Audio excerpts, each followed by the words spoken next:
Asato ma sadgamaya tamaso ma jyotirgamaya mrityurma amritam gamaya.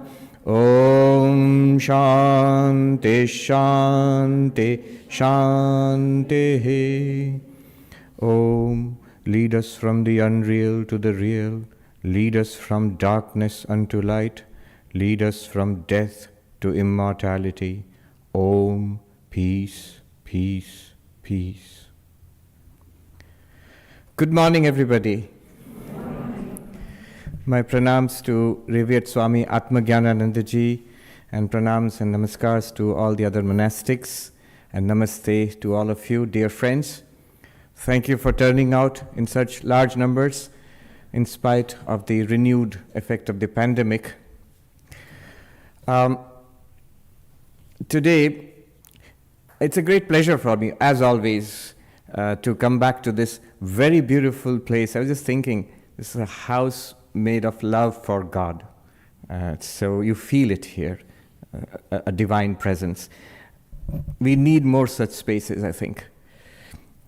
To gather here today to speak about deep things, the most profound things that humanity has ever thought about, experienced. And the goal is also very deep, very profound. In Sanskrit, Atyantika dukkha nivritti paramananda praptischa. The utter cessation of sorrow and attainment of the ultimate fulfillment, of the ultimate bliss. The goal of life, what we are all trying to do. There is a wise way of doing it, and somebody remarked, quipped, there's an otherwise way of doing it. So we have all tried the otherwise ways of doing it, and we've been trying it all our lives. And we gather here for the wise way of doing it. Now, the wise way of doing it should be rather called the wise ways of doing it. There are many ways.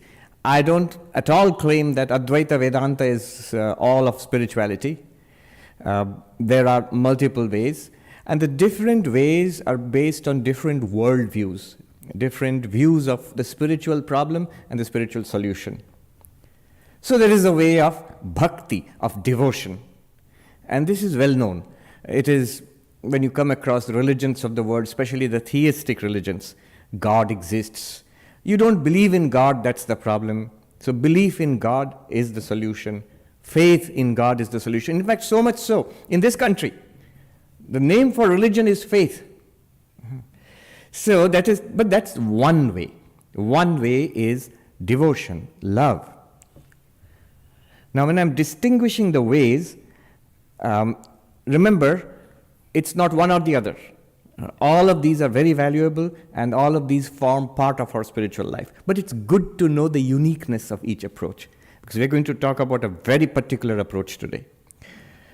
So one way is, there is God, belief in God, faith in God is the solution. God will take care of you, will give you whatever is necessary, the highest realization, liberation, transcendence of suffering, whatever our goal is, God will do that for us. But we must hold on to God and surrender to God. Then the next one is, see, the problem with the God-oriented approach is a question of faith. And in this day and age of skepticism, that becomes problematic sometimes. Even if we think we have faith, the questions will always come up. As somebody was saying, that in this day and age, this is an age where there is the largest number of agnostics and non-believers in God ever in history. There always have been atheists, always have been skeptics. Thank you so much. Yeah. Thank you. There always have been atheists and skeptics, but never in so many numbers. And you run up against a challenge like, you have to debate with Christopher Hitchens or Daniel Dennett or Richard Dawkins, and the militant atheists, attacking faith, the concept of faith. But then there is another path to spirituality, not the path of belief in God, which is a true path and does work, but it starts with faith. If you start with skepticism, if you start with questions, then the path of faith will not work for you, by definition. There's another path, the path of experience. That God can be experienced. That's what transformed Narendranath Datta into Swami Vivekananda. He went around asking, have you seen God? Not whether you believe in God or why should I believe in God, but have you seen God? And he got an answer from him, from Sri Ramakrishna. He said, yes, I have, straightforward. And so honest, so direct, so convincing that he became Sri Ramakrishna's disciple and Vivekananda, and that's why we are all here today, thankfully. But that was was a question of the age, an empirical age, where we demand experience. Swami Vivekananda came here and said, if God exists, I should be able to see God. If I have an immortal soul, I should be able to feel it. And Sri Ramakrishna's answer, and the answer of yoga, Patanjali yoga, is yes, you can, not faith, not taking it on belief. But here are the methods, practice these methods, and you will get certain experiences which will validate the claims of religion. So this is the yogic approach. Now notice there's a problem with this also. The problem is the yogic approach promises you certain extraordinary experiences. Our day-to-day quotidian experiences will not make the mark. They will not convince us that God exists. It's something extraordinary, a vision of God, which is utterly convinces the yogi. But for the rest of us, either people remain skeptical, they're puzzled, or some become devoted, they take it on faith that this is true. When Sri Ramakrishna, when the descriptions of Sri Ramakrishna having visions of Kali.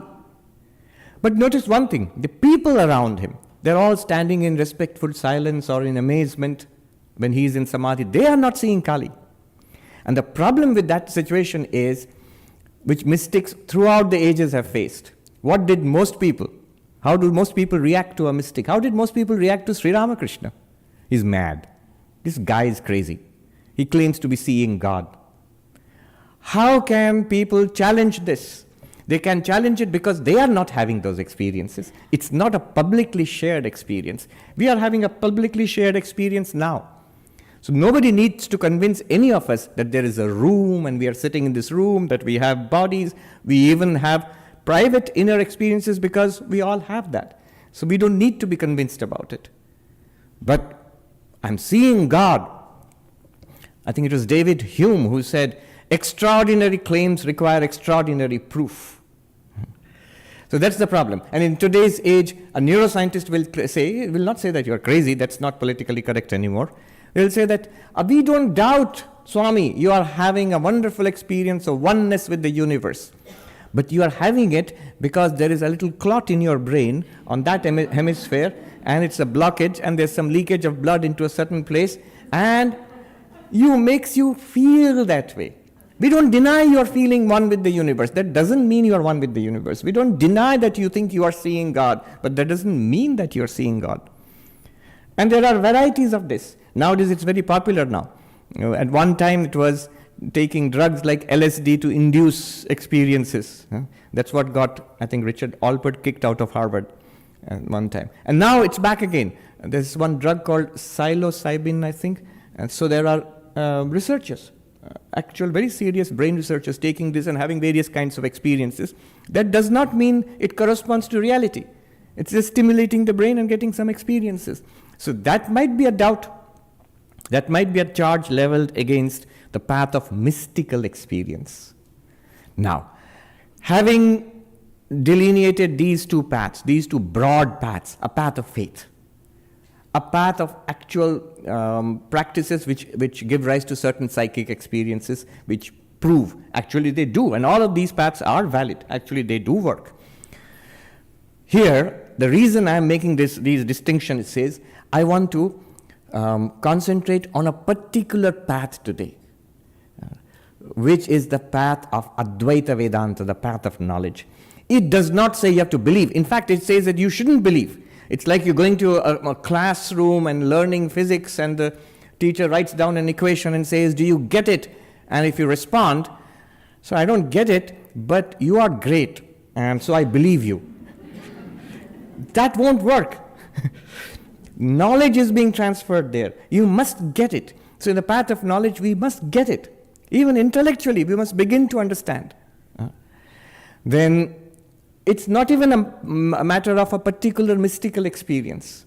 See, Advaita Vedanta, the path of knowledge, it is based on experience, but what experience? Our quotidian experience, our daily experience. It's the experience of, something everybody has all the time, the basic structure of all experience, subject and object.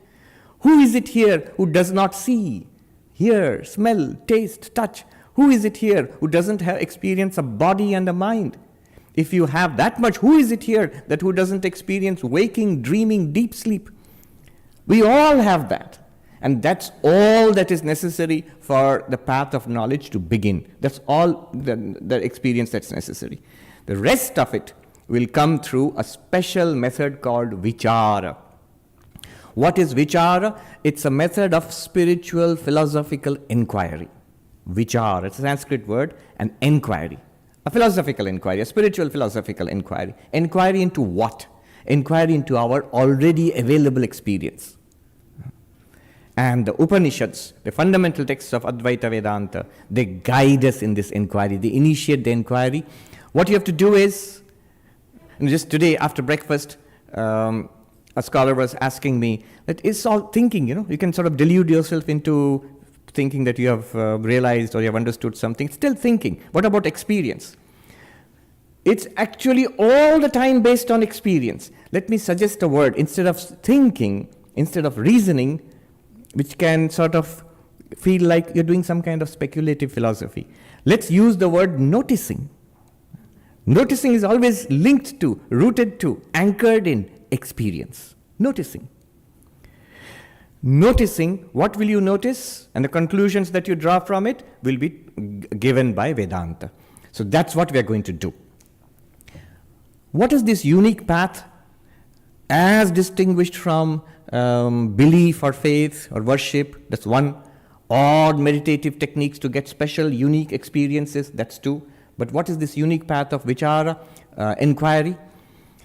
What we are looking for here, what we are trying to find out or discover, does not involve any kind of a physical journey. It's not about going to heaven or some such place, Vaikuntha or some other loka, some other world, some other perfect place. No, Brahman, the ultimate reality that Vedanta speaks about, is everywhere and it's here. It's not even a journey in time that you have to wait and after death. I saw a big billboard, it says after death, ominously rather, after death you will see God. But notice the word after. It's a time word. Not now, then. Not here, there. But Vedanta says, not just there, definitely there, but here also. Here and there and everywhere.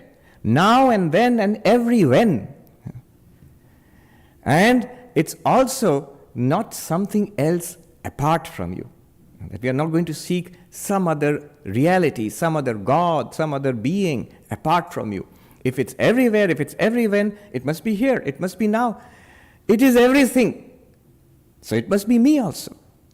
In fact, it's not even that. If you go deeper, it's only by accepting space we say God is everywhere.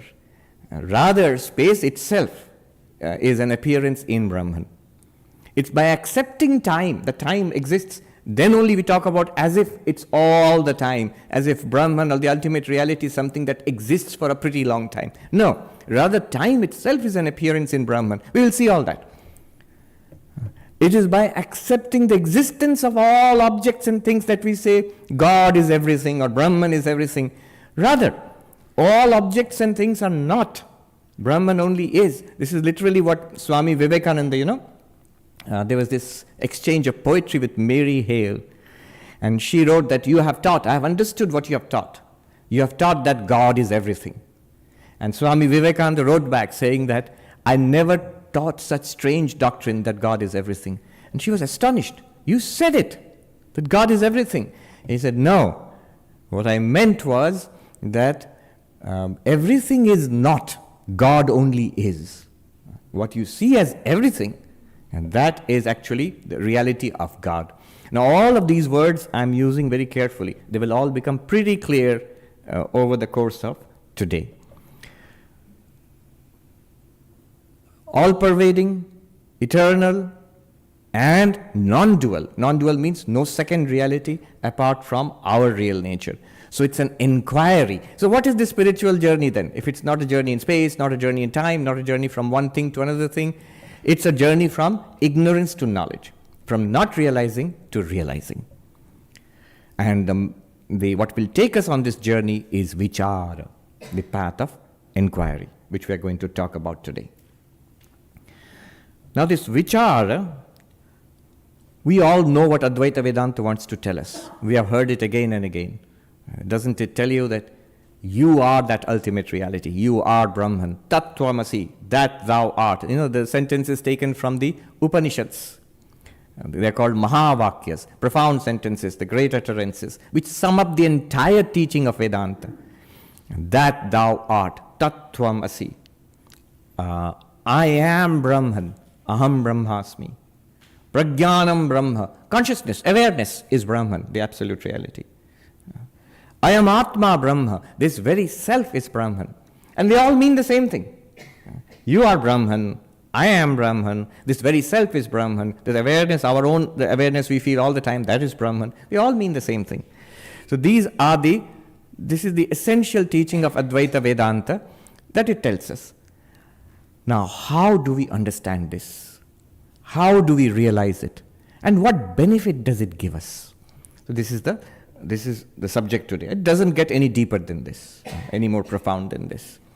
Before I launch into it, I haven't started, that means. This was all, in Bengali they say Gaur Chandrika, that means a little initial performance before we go into the actual teaching. Before we go into that, I must fulfill my duty by pointing out the fourfold qualifications, or fourfold practices as I like to call them, sadhan chatushtay. There are certain basic mindset preparation that is necessary for Advaita Vedanta. And we tend to skip over that. I also often, when I teach, I skim over that, but it's important. It's important, and we'll realize it's important when we are fairly far along, when we have read the books, known the arguments, tried our best, and then we say, it doesn't work. Well, it doesn't work because you ignored the entry conditions. And we'll have to go back there. Swami Vivekananda says, I know where the shoe pinches. So we have to go back there. What are these conditions? What are these preparations? And remember, they are action words. They are some things that we can do and get better at. One is called Viveka. Viveka means to discern. Our old Swamis translated this as to discriminate between the eternal and non-eternal. To discriminate now is a bad word. So to discern. Discern is actually a more precise translation of Viveka. To discern the eternal from the non-eternal. That there is some absolute reality, some ultimate meaning in life, some God, Brahman, Tao, Allah, something is there, which the spiritual traditions of the world declare that there is some reality. That much. Compared to which, the things of the world, the passing things of the world are transitory, are unfulfilling, unsatisfying. And this is shown to me by my own experience in life till now, and by the experience of life of the people I see around and I read about in history. The transitoriness of power, transitoriness of wealth, of health, of life itself.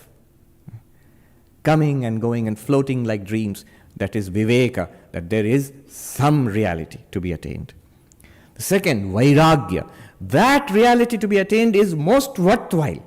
And the rest of it which I have been engaged in is not fulfilling, is not worthwhile. I'll continuously be engaged in it, but in itself, the world cannot satisfy what I want from the world.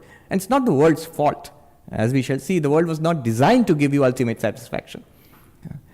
So, this is called Vairagya, a dispassion for the material things that the world offers us. And an intense focus. Sri Ramakrishna says, Ishware Anurag Vishaya Virag. Intense love or attraction towards God, or spiritual life. And a dispassion for worldliness. Second, this is called Vairagya. Third, a set, a little bit of cheating here. Instead of third, we are putting in 6 in that, called Shat Sampatti, the 6-fold treasure. But these are basically disciplines for calming and focusing the mind. The first one is Shamaha, quietening the mind. Don't be restless. And then Damaha, don't be physically restless, quietening and bringing under control our organs of action. And then there is Titiksha, a spiritual fortitude, a toughness that come what may, COVID or whatever, I will pursue Vedanta, I will pursue spiritual life. A certain toughness. You see, imagine how much trouble we undertake in life to raise a family, to hold on to a job. How much trouble, how much suffering. With less suffering and less trouble than that, you can become enlightened. No, really. Swami Brahmananda says that. With less suffering, then you would tell the young people coming to the monastery to become monks. He says, with the amount of effort you put into passing an examination, with less effort than that, you can realize God. But some effort is definitely necessary. Titiksha, toughness, spiritual toughness. I will do it. Then there is uparati, pulling back from too much involvement in the world. If I'm partying working all week and partying hard all weekends, then there's no time or energy left over for Vedanta. So uparati, pulling back. And one sadhu said in the Himalayas, I'll translate from Hindi, he said, ये जो साधन है ना महात्मा जी, ये थोड़ा पीछे हट के होता है. So spiritual life, you have to step back. He says, oh monk, all spiritual life involves a little stepping back from too much worldly involvement. Then samadhana, you have stepped back, you have got time and energy now, focus, settle down. Settle down on Vedanta, on your spiritual path. And then Shraddha, a little faith, working faith, that what the teacher is telling me, what the text tells me, what the tradition tells me, something worthwhile there, let me pursue it, and I will get results. So Shraddha. And these are the 6. All of it helps us to focus the mind, calm down the mind and focus it. Then the last of the 4, if you remember, don't get lost. 4 practices, in between the third had 6. Then the 4th one is mumukshutvam, an intense desire for freedom. Now, this seems like a tall order. It isn't. We all have quite a bit of it already. I know how much trouble many of you have taken to travel from distant places in the midst of this pandemic to come and listen to this. This shows that we are willing to make sacrifices, willing to pursue this truth. So we have the control, to sit quietly and listen and attend and absorb. We have the passion to follow it up. We just need to take it up a few notches more. The 4-fold qualifications. Now, still haven't started. All right. Let's make a beginning. The subject matter, they say the divinity within, and then I said oneness, the next talk Swamiji announced. It comes from what Swami Vivekananda said. His famous, very well-known definition of religion. Religion is the manifestation of the divinity already within us. So the divinity within, the manifestation of that, he says, is religion. And we are going to do it by a particular method, which is the philosophical spiritual inquiry called vichara. Remember, I'm not saying that you don't need to meditate. Stop meditating at your own peril. I'm not saying that you don't need to have devotion. Shankaracharya wrote some of the best devotional hymns ever. There is no contradiction. Not only that, even classical Advaita Vedanta, which is very strong on inquiry and knowledge, it strongly recommends that you have devotion to Brahman with qualities, that is the God of religion. That helps. Again, I'm not saying that one should not engage in work and service. Again, you stop doing that at your own peril, because Advaita Vedanta won't work without this. Classical Advaita Vedanta says this. Shankara says this in the commentaries. Without this support, that knowledge which we're looking for, that method of inquiry, will not take hold, will not work. In Hindi, the sadhus, they say, ये पचता नहीं Mahatma ji, it's not assimilated. You eat food, rich food, and then you don't assimilate it, then it's no good. You just get a tummy upset. So to assimilate that, this kind of preparation is necessary. All right. The divinity within, Swami Vivekananda said, and that's what we're going to talk about. And in another place he says, that my mission in life can be put in a few words. It is to teach unto humanity their inner divinity and how to make it manifest in every movement of life. And the second thing he talked about was the oneness of all existence. So these two, if you put them together, you get Advaita Vedanta. So divinity within, what does it mean? And the oneness of all existence. What does it mean? How do you realize it? What good is it? The first step we need to take is the inquiry, the vichara into who am I? Because Advaita Vedanta tells me I am Brahman, the absolute reality. What is this Brahman? I have no idea. And I certainly don't feel like Brahman.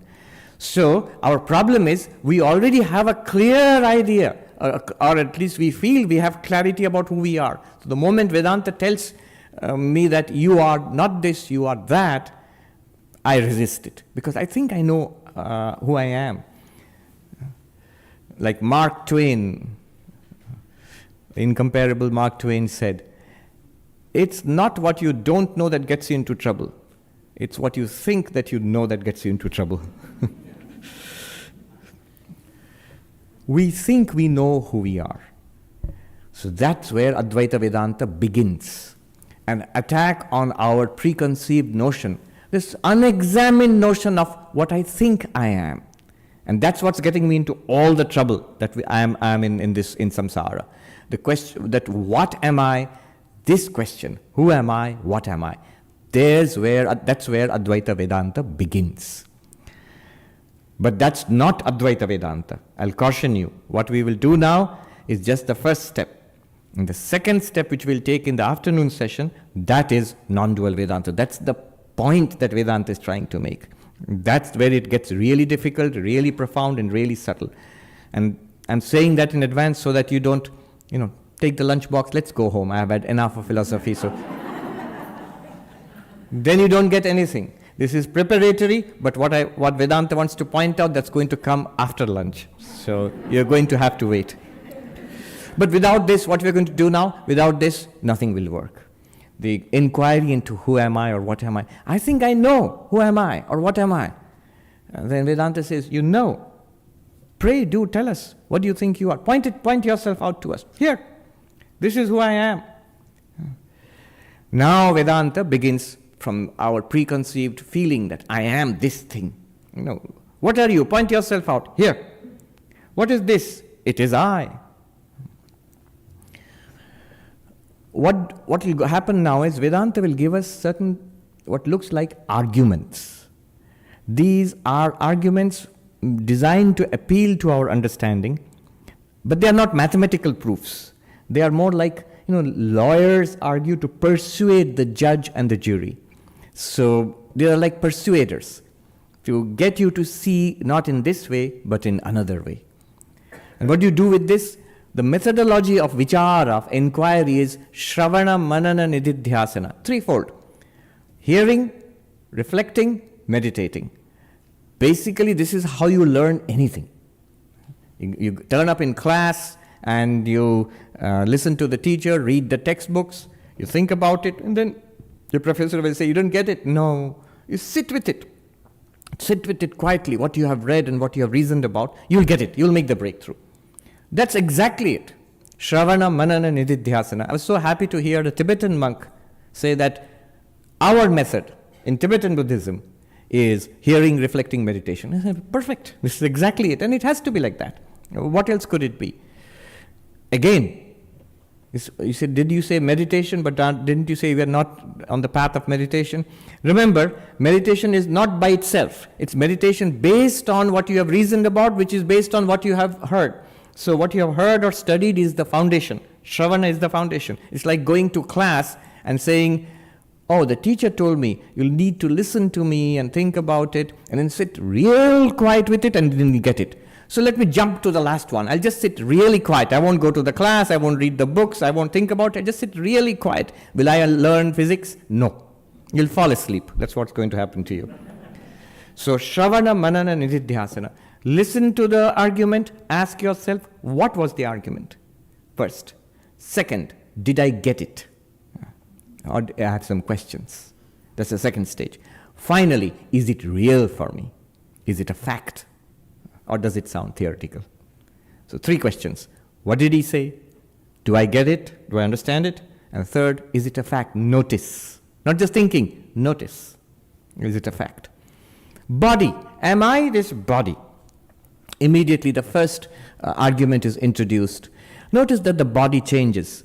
One great philosopher of ancient India, Vachaspati Mishra, who lived 1,000 years ago, at the beginning of his commentary on Shankaracharya's commentary on the Brahma Sutras of Badarayana, he says, I who played on the lap of my grandfather as a little child, now I look down on my lap is my grandson, and I see the body of that little child who I was, and this body of this old man. These are so very different, and yet I'm fully convinced I was that little kid in that little kid's body, and here I am. So, I am the same, and the body changes so much from birth to babyhood to childhood to teenage to youth to middle age to old age and to death. The body changes so much, and I say, I am there. I, the same one. Same one means unchanging one. Unchanging one and a changing body. How can changing and unchanging be literally the same thing? It can't be. It's like somebody is running past you and you catch hold of it. You want to stand steady. Now, if the other one is running, he'll pull you along. You can't yoke unchanging and changing together. One sadhu in Uttarakhand said, Nitya और अनित्य में कोई संपर्क नहीं होता है Mahatma ji. Of the eternal and the non-eternal, from the unchanging and the changing, there can be no relationship. If there is, it's superimposed, it's an appearance, it's an error. So changing, ever-changing body. Doctors tell us that in 7 years, every cell of the body is replaced. Over the years, every bit of it, it's a stream of matter continuously flowing through the body. Which bit of it are you? I'm all of it. I'm the kid and the old man also. Literally, you are not actually. The two bodies are physically, literally different. Then how can you be both? So changing and unchanging cannot be the same thing. I cannot, if I am unchanging, whatever I am, I cannot be the changing body. The body is there, but I cannot literally be the body. Another argument. The experiencer and the experienced. In Sanskrit, this is called drashta and drishya, the seer and the seen. Notice, when I'm looking at this piece of paper, it's seen. I am the seer. And the eyes which see the piece of paper, they must be different from the paper. They cannot literally be the same thing. In fact, the only thing that the eyes cannot see are the eyes themselves. See, here I can see everything except the eyes themselves. Say, Swami, look at a mirror. In a mirror, I can see a reflection of the eyes. If I take a selfie, I can see a picture of the eyes. But the eyes, the way they see you and everything else directly, that way the eyes cannot see themselves directly. The seer and the seen must be different. This is a well-known principle in philosophy, that there can be no self-reflexivity. Fire doesn't burn itself. The knife can't cut itself. The screwdriver cannot unscrew itself. Thing does not operate on itself. Katri karma viroda in Sanskrit. It's grammatically wrong, it's philosophically wrong. So the seer does not see itself. Whatever the seer sees must be different, a different entity. Not just seeing, hearing, smelling, tasting, touching. Now, so what? Apply this on the body. Can I see the body? Yes. You can see the body. You can see, touch, smell, taste, hear. Even the tummy is rumbling with hunger, you can hear the body. All the 5 senses operate on the body. You are the experiencer of the body. Therefore, whatever you are, whatever I am, I cannot literally be the body, because seer and seen, subject and object, must be different. So I am not the body precisely because it's an object of my knowledge. Then third, one more argument. There are like about half a dozen such arguments, but I'll give you only 3. Third, sentient, insentient. In Sanskrit, chit jada. What does that mean? Notice we always think of ourselves as aware. Whatever we are aware. And what we are aware of, that is not aware. That means I am aware, but the body is not aware. There is a psychologist in New York, Greg Good, who uses Vedanta for therapy. So he has designed these nice experiments. One is, he says, just look at your hand. And notice now. Notice the experience. So I said notice, not just think. Notice your experience. You feel that I am aware of the hand. There's nothing in my experience which suggests the hand is aware of me. The hand is not saying, hello there. No, it isn't. It's not aware of me. It's not aware of anything else. It's not aware of itself also. As far as my experience goes, phenomenologically, internally, what I'm experiencing. I am experiencing the hand. On which side, if I ask you, which side is consciousness? Which side is awareness? On my side, not that side. I am aware of it. It is not aware of me. So, aware, not aware. And not just this hand, that hand also. And the rest of the body, the tummy, the legs, the head, all of it is something that you are aware of. None of it is aware of you. None of it is aware of itself also. None of it is aware of anything else. You are the one who is aware of the body. You are aware, the body is not aware. Chit jada. How can that which is aware and that which is not aware, how can they literally be the same thing? They cannot be. You are aware of the body is not aware, therefore you cannot be the body. All right, 3 arguments.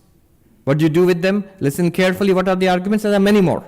I've borrowed these from Aparoksha Anubhuti, but you find them scattered across Vedanta literature, many. Aparoksha Anubhuti has 8 or 9 such arguments. So, some of them subtle, some of them very simple, many of them intuitive.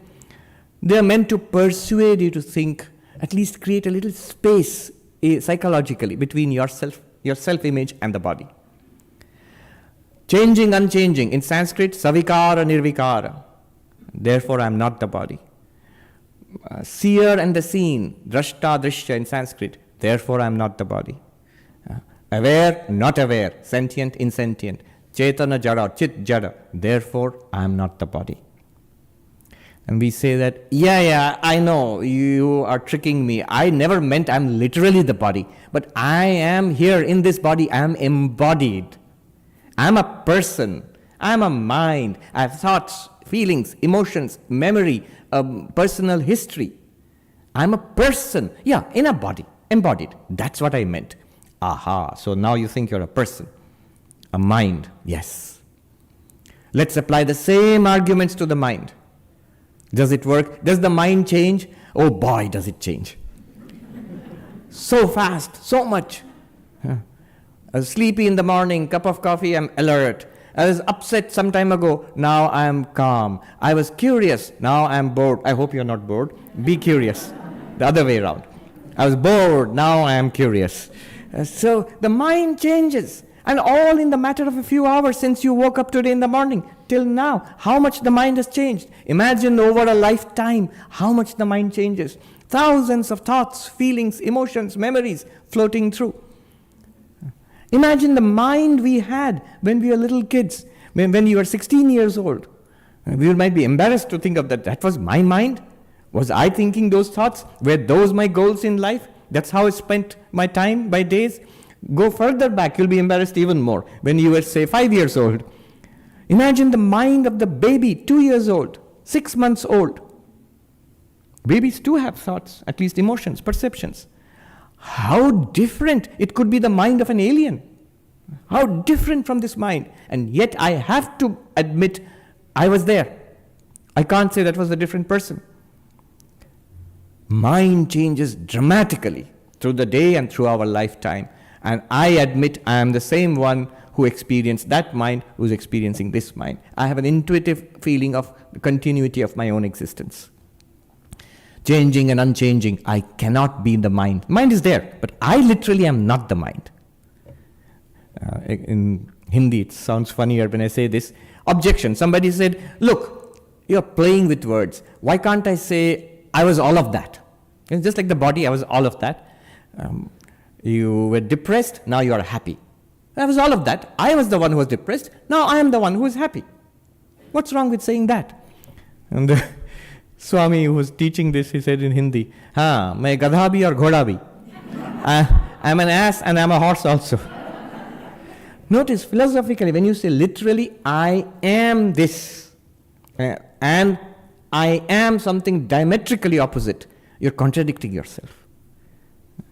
If you say, I am the one who experienced happiness in the mind, I am the one who experienced depression in the mind, perfectly all right. Vedanta wants you to say that. But if you say, I am happiness, I am depression, and I'm both of them, it can't work. So, the mind is changing and I am unchanging, cannot be the mind. Again, even more powerful. The second argument, if you remember, drashta and drishya, seer and seen. Are you aware of the contents of your mind? Yes, we are. There's a delightful little book which I'm reading right now. It's called Inwardness. One of the leading philosophers in Indian philosophy, Janardhan Ganeri, who's working in the University of Toronto, he's written this book, and I'm very grateful to Professor Arindam Chakravarti that he pointed out this book to me. I'm reading it now. It is a tiny little book about this whole concept of being aware of our inner states, inwardness. So we are aware of our inner states. If I am unhappy, who else knows that I feel unhappy? So I know that I'm unhappy. If I'm delighted, I know I'm delighted. If I understand what's being said, I know that I got it. If I remember some wonderful memory, I remember. If I'm trying to recollect and I cannot remember, I say, yeah, I can't recollect. My memory, my intellect, my emotions, my perceptions, I am aware of all of that. If I am the knower of the mind, if I am the seer of the mind, then the seen and the seer must be different. The known and the knower must be different. Subject and object must be different. I cannot literally be the mind. I know the mind. And that's what's called introspection. The word introspection is to look into our internal states. If there is a mind, I definitely am aware of it, or I can be aware of it if I choose. And therefore, what Vedanta is interested in, the takeaway, if I'm aware of it, it must be different from me. It can't literally be me. Otherwise, it violates the rule of self-reflexivity. Then the third one, conscious, not conscious. And here we come to something dramatic. Most consciousness studies and modern, I would want to say Western, but it's all over the world now. Modern thought, psychology, philosophy of mind doesn't understand this. Mind and consciousness are not the same thing. Mind and consciousness are not the same thing. And I'll demonstrate that to you just now. You are aware of the mind. The mind is not aware of you. And what a peculiar way of speaking. What do you mean the mind is not aware? The mind seems to be full of awareness. Whatever is awareness, consciousness, if I look into thoughts, feelings, emotions, that's what it is. If you ask an expert in consciousness studies, those who study consciousness today, and ask, what are you studying? They will say perceptions, thoughts, emotions, memory, things like that. No, Vedanta says, thoughts are not aware. You are aware of the thoughts. You, the self, whatever you are aware of the thoughts. Prove it. Very easy. Think a thought. Swami, whenever I don't want to think, thoughts flood my mind. Now you're telling me to think, no thought is coming, blank. Even that will work. But think a thought. I'll suggest 1, 2, 3, 4, A, B, C, D. A, B, C, D, think. That's a thought. Are you aware of A, B, C, D, or is A, B, C, D aware of you? You see, you're laughing. Correct. It's a ridiculous question. Of course I'm aware of ABCD. ABCD is just like mental talk. ABCD is not aware of me or of itself or anything else. I'm aware of it. Clearly, all our thoughts, emotions, memories, understanding, even the sense of self, I. It is all functions of the mind, and that's not aware of anything at all. Neither of itself, nor of anything else, but you are aware of it. Consciousness is on your side, not on the side of thoughts. Chit, jada. Conscious, not conscious. Sentient, not sentient. And I'm using sentient, awareness, consciousness indifferently because none of them really grasp what Advaita Vedanta is pointing towards. There are words, many words in Sanskrit for it, and just about no word in English for it. It's like they say Eskimos, they're supposed to have lots of words for snow. Because they live there, varieties of snow and ice and so on. In English, we don't have that range. In Sanskrit, in Indian philosophy, Vedanta, Buddhism, Nyaya, many words are there for what I'm talking about. Chit, Samvit, Bodha, Chiti, so many. There's no exact equivalent in English. Pure consciousness, we say. So awareness or consciousness, you are aware, not thoughts. And mind feels very aware. It's lit up by your light. You are awareness itself. The light metaphor is often used. So you are awareness itself. By your light, the mind is lit up. You shining, the mind shines after you. I'm literally quoting from the Upanishad. Tameva bhantam anubhati sarvam tasya bhasa sarvamidam vibhati. You shining, everything else shines after you. By your light, everything here is lit up. Everything means you shining, the mind is lit up. Mind being lit up, the sense organs are lit up. By the sense organs, you experience the body and the world. You see, hear, smell, taste, touch.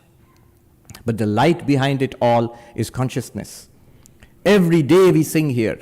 When we're singing to the Khandana Bhava Bandhana, the hymn in the Arati, Jyotira Jyoti Ujala Riddhi Kandara. Light of lights, which lights up my mind. Swami, you are mistranslating. The Riddhi Kandara, heart. Yes, but Buddhi Guha, Shankaracharya says, the heart means the intellect, the mind, our inner sense of understanding. That is lit up by what? By consciousness. What is that consciousness? That's what you are. But we are going to come to that now. So because sentient and insentient, I cannot be the mind. Then what am I?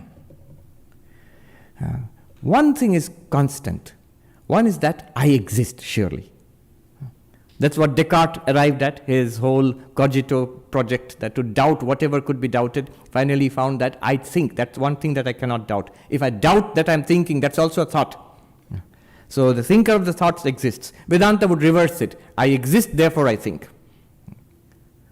I had this interesting experience. We are studying Descartes at Harvard University in a philosophy of mind course at Harvard University in Emerson Hall. And we came to that part. Descartes says, in the meditations of Descartes, he says that the cogito part, that I think, therefore I exist. So I asked, so when Descartes does not think, does he not exist?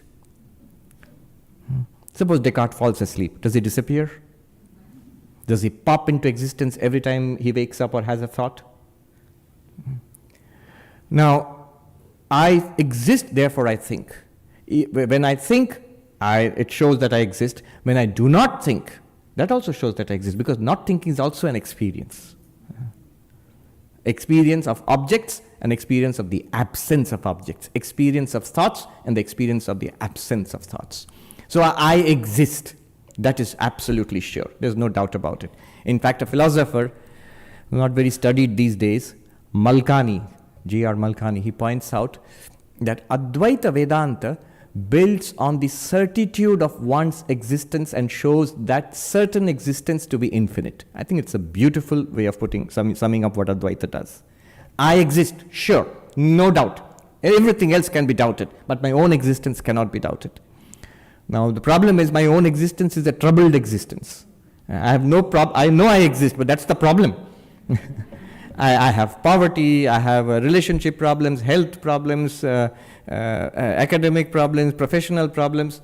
So I am surrounded by problems. My certain existence is surrounded by problems. Now, what Vedanta does is, it shows that your certain existence is an infinite, unlimited, problem-free existence. That's what will be shown. So what am I?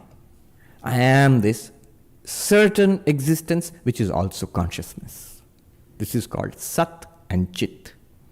And this is defined in Upanishads. Satyam Jnanam Anantam Brahma. Brahman is unlimited existence awareness. Sat and Chit. Existence consciousness. You see, Sri Ramakrishna, he gave the beautiful example of the washerman's diamond.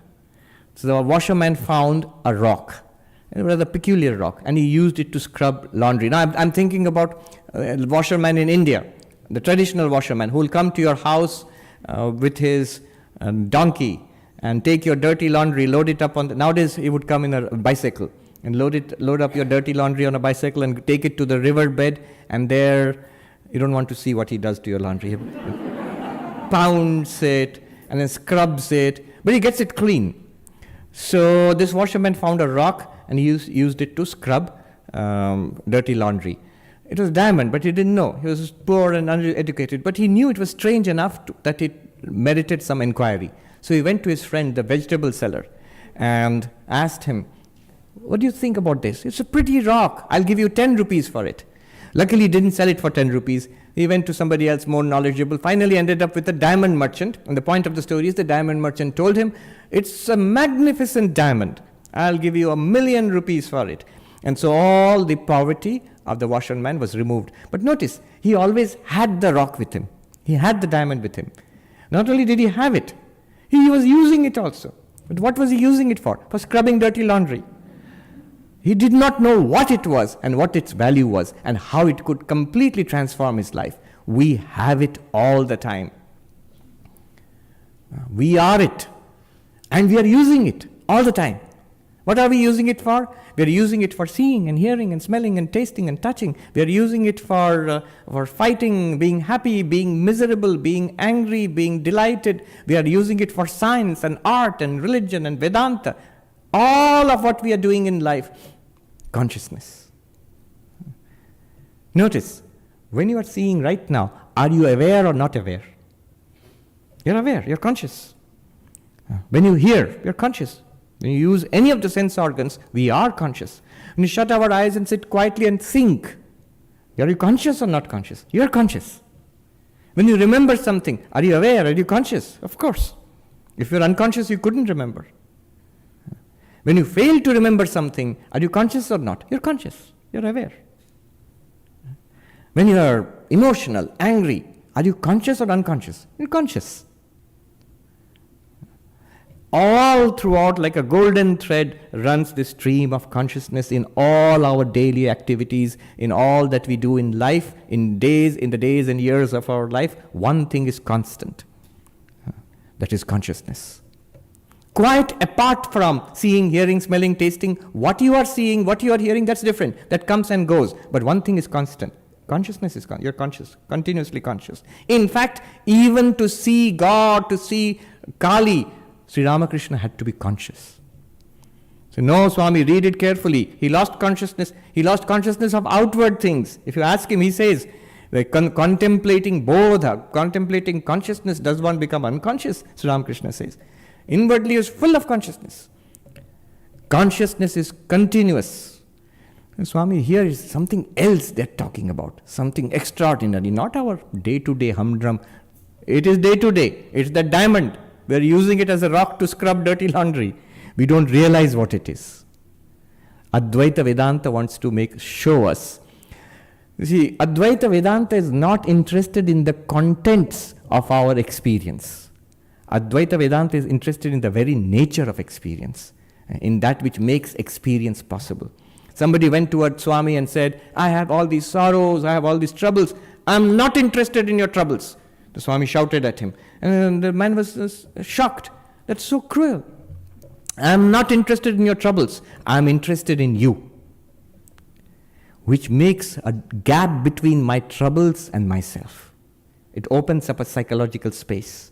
That I am not my troubles. I am not defined by my troubles. Physical troubles, mental troubles, I'm not defined by that.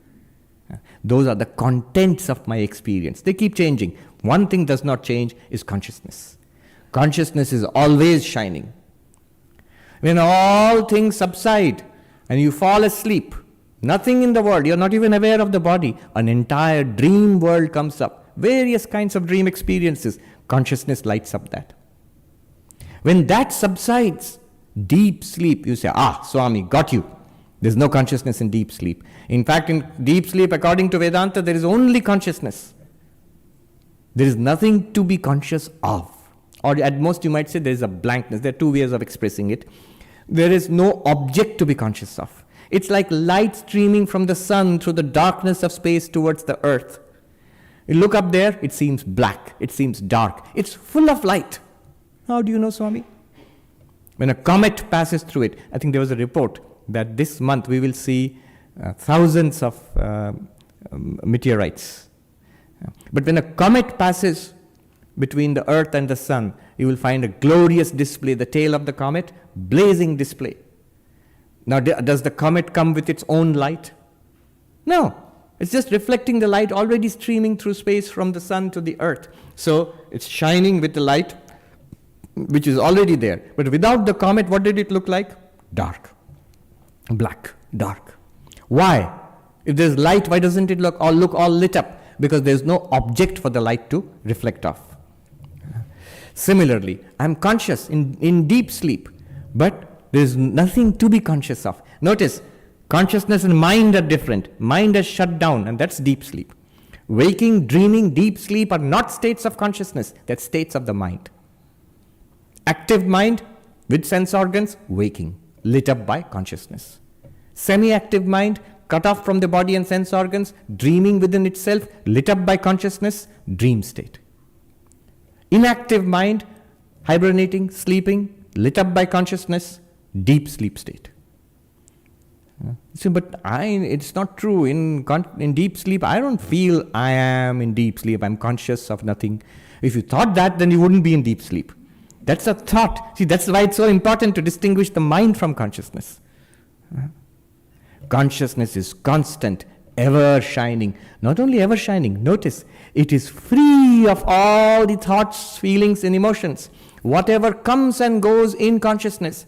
It's like when early morning a beam of light comes into your room, sunlight, and you see the tiny motes of dust floating around there. Like Brownian motion, it's there floating around there. Thousands of little tiny motes of dust shining in that beam of sunlight, the first fresh morning sunlight.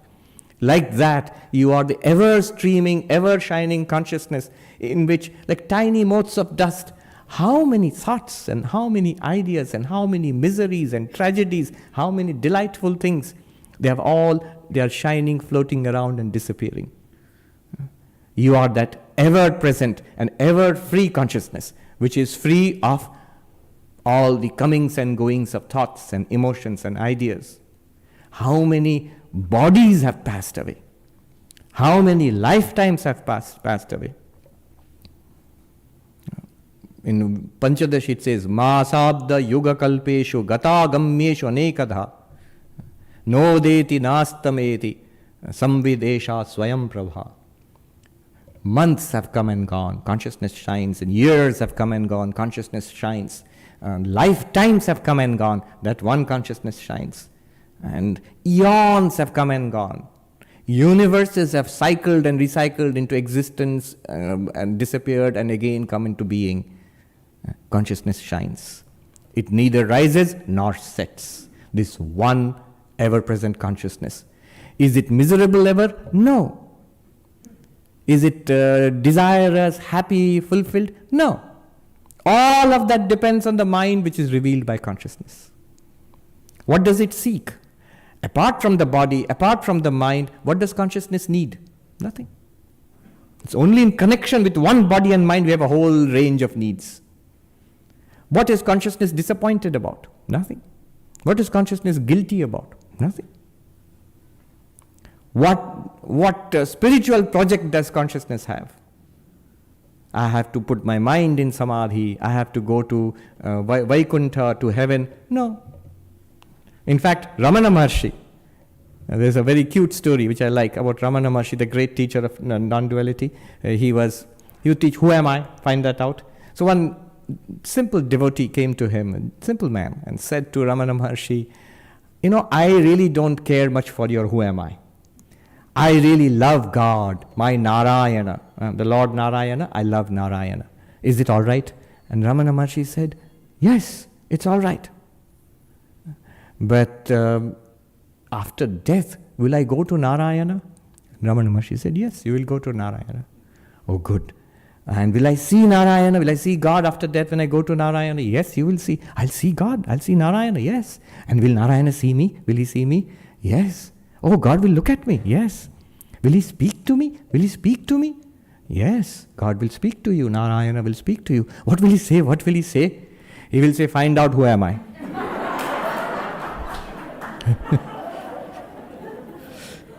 No, that's actually classical Advaita Vedanta. There's something called Krama Mukti, sequential liberation. So if you're not liberated in this life, you go to Brahma Loka and then you get the knowledge that you are Brahman and finally liberated. So anyway, so that one consciousness, it has no particular spiritual goal. And that's our original nature, which is already there. It's not in some far-off heaven. It's not in some particular mystical state. It is in that far-off heaven. It is in that mystical state. But it's also outside. In Nirvikalpa Samadhi, we come to a direct experience of that. of our real nature. But not just in Nirvikalpa Samadhi, that's the point. One sadhu said in Uttarakhand that if it is available only in Nirvikalpa Samadhi, he said in Hindi, "Lo, apne pyare ko samadhi ke jail khane mein band kar diya." You have now locked your beloved, the Lord, in the prison cell of Samadhi, that's available only there, not here. Advaita Vedanta is not meant for wiping out the experience of the world. It is meant for making you absolutely free, fearless, while experiencing the world. That you are consciousness, which is enabling us to see, hear, smell, taste, touch. Kena Upanishad says, Keneshitam padati preshitam mana, Kena prana pratama prayeti yuktaha, Keneshitam vachamimam vadanti chakshu shrotram kaudeva yunakti. Which shining being enables this mind to think, enables the speech to speak, the eyes to see, and the ears to hear. What is he talking about? Consciousness. And so it enables us to live life. Ashtavakra Gita, again and again, after talking about the highest Nirvikalpa, the highest Satchidananda Brahman, the absolute truth, and then he always ends with Sukhi Bhava, be happy. Sukham Chara, move about happily. That means engage in the world, do your work, in your family, in your workplace, in your spiritual life. Everything can go on. In fact, everything is going on because of the presence of that consciousness. Not knowing it, only identified with the instrument of body and mind, we think we are trapped in samsara. So this inquiry, this stepping back, body to mind to the witness consciousness, again and again, that is the divinity within. Knowing the benefits of this, that I cannot die, makes me fearless. What will I be afraid of? Knowing the benefit of this, that I have no particular expectation of anything in this world, because I am that which reveals the entire existence of the world. What do I need in this world to make me whole, to make me perfect? I am whole and perfect. It makes me not grasp at things. Knowing that this one consciousness, what can I hate? What can I disparage? What can I reject? It makes us calm, makes us fearless. There's a word in Hindi, in Sanskrit, nirbad. There's no way of translating it. It means obstructionless, limitless. Somebody said, I think it was Swami Vivekananda probably, who said, if you feel you want to embrace the whole world, you have felt God. Now this being that one awareness, that makes you feel like that. The mind, when it dwells upon its real nature, which is that one consciousness, it gets that feeling of embracing the whole world. One more word, and then I will conclude today this morning's talk. One is, there are two views of enlightenment. So, there's a question of manifesting the divinity within. That was the phrase used by Swami Vivekananda. The two views of enlightenment. One is something that I call the paradigm shift. The other one is what I call the ethical manifestation. And these are not my inventions. I got this. I was studying a paper on Buddhism at Harvard. You might think that in Harvard University, do they sit and talk about enlightenment? They do. So, at least in the philosophy department, they do. So the paper was Buddhism. The Buddha is enlightened, but there are two sides to it. One side, let me apply it to Advaita Vedanta. I am not the body, I am not the mind, I am not even the ego, not the memory. I am quoting from Shankaracharya. Mano buddhi hankara chittani naham. What am I? I am the witness consciousness, Chidananda Rupaha Shivoham, the limitless consciousness, ever-fulfilled consciousness, I am. Now we understand the whole thing. We sing it often, but we understand the entire logic behind it now. I am not the mind, not the body, not the intellect, not the ego. Why not? You know the arguments now. Changing, unchanging, the seer and the seen, and the conscious and not conscious. And there are many other ways of understanding this. And I noticed that I am not that. They are things. And I am limitless consciousness. So this is enlightenment. This is called the paradigm shift. Not body-mind. Not the body, not even the mind, intellect, ego. I am the witness consciousness. Paradigm shift. I have shifted my entire self-conception. Not just in thinking, first in thinking, but also notice it. I will not even say experience it, or no, notice it. It's already a fact. As you notice this, you can notice that.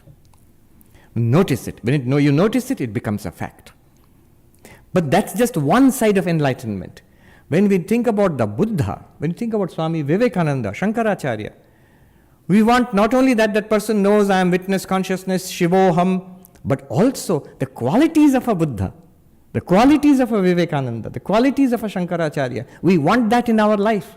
The fearlessness, the self-control, the compassion for everybody, the utter disregard of one's own little self, the bigness to encompass everything, that moral excellence. We want that. We expect that in an enlightened person. So that is called the ethical manifestation. And enlightenment must have both. If you have ethical manifestation without the paradigm shift, you're a very good person. That's all. You're not a Buddha yet. And if you have that paradigm shift without the ethical manifestation, something very wrong. Something has gone wrong. I knew a Swami, and the Swamis here will know, I will not tell the name. He was a great Vedantin, and genuinely great Vedantin. I knew him in his old age. He had a hot temper. So somebody asked him, Swami, you're such a great Vedantin. Why do you get so angry? He said, oh, anger, it is in the mind. I am the witness of the anger in the mind.